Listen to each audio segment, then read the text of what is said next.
Well, water isn't just essential for survival, but for all growth in all aspects of civilization. So much so that just one day without water puts, get this, $43 billion of economic activity at risk. Our next guest wants us to imagine a day without water.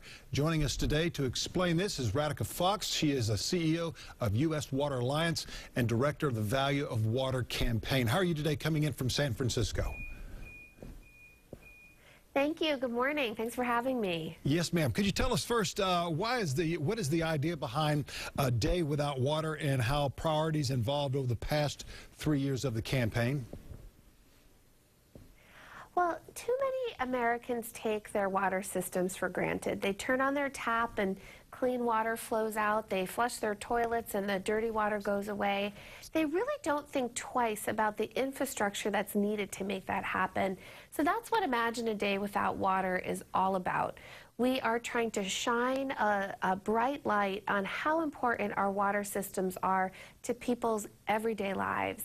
And we're so excited because this year we have over 700 organizations participating around the country, including the College of Charleston, who is a partner organization. Fantastic. Good to have CFC involved with that. Now, how is our water infrastructure at risk? Well, many of our nation's water systems are old. They've been around for over 100 years, and they're failing. In fact, a water main breaks every 2 minutes in this country. And the challenge I think that we face is that people don't realize that that's happening. They see the rusty bridge or the pothole in their street, but they don't see that aging pipe beneath their feet. And so what we're trying to do with Imagine a Day Without Water is really talk to people about what's at stake when we don't invest in these water systems. Yes, and we have some very old water systems here in the Charleston area. Away from that, though, what is the Trump administration doing to address this problem? Well, we're optimistic that President Trump and his administration have said that investing in infrastructure, including roads and bridges, is going to be a top priority. We have been pushing to make sure that water is a big part of any package that comes together.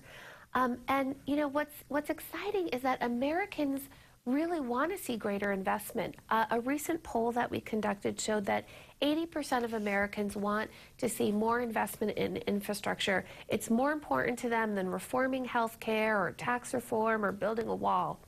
And so I think now is the time for all of this talk about infrastructure investment that we've heard from the White House and from Congress to become action and real investment in our communities, in communities like Charleston. Absolutely. That's 4 out of 5 people like to have that infrastructure and make sure that it's working on a day-to-day basis and it's up to date. What about organizations and elected officials in my city or state? Well, we are urging them, from mayors to city councils, to make that investment. And what we see is when we invest in infrastructure, we grow jobs, we grow the economy. A recent study said that if we close the water infrastructure gap in this country, we would create 1.3 million jobs and hundreds of billions of dollars in economic output. So, you know, to me, it's a non-starter. Let's get this investment going. Let's get those jobs created that are in our communities, and let's leave a better America for our children and our grandchildren. Yes, ma'am. What can viewers do to help ensure their families, that they and their families can continue to enjoy safe, reliable water for generations to come? Well, first, take a moment to learn about your system. Find out where your water comes from. Get in touch with the utility that's providing that water service to you 24 hours a day, 7 days a week. And then we would love for your viewers to join our campaign. They can do so at imagineadaywithoutwater.org or through online #ValueWater. Thank you so much for joining us today from one of my favorite cities, San Francisco, California. Have a great day. Thank you. Take care. And we've got more Low Country Live right after this.